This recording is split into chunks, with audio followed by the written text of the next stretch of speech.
What's the meaning of chassis?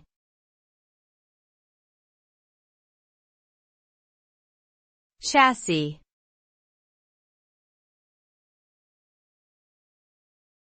Chassis.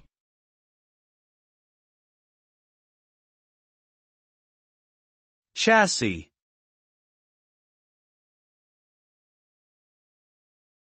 Chassis.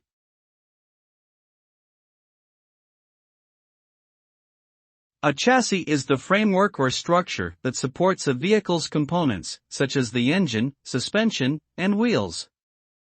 It is essentially the foundation of a vehicle or machine.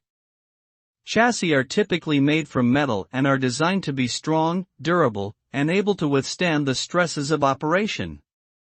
They may also include various other components, such as mounts for the engine or transmission, and can be customized or modified to suit specific needs. In short, the chassis is the backbone of a vehicle, providing support and structure for all its parts and systems.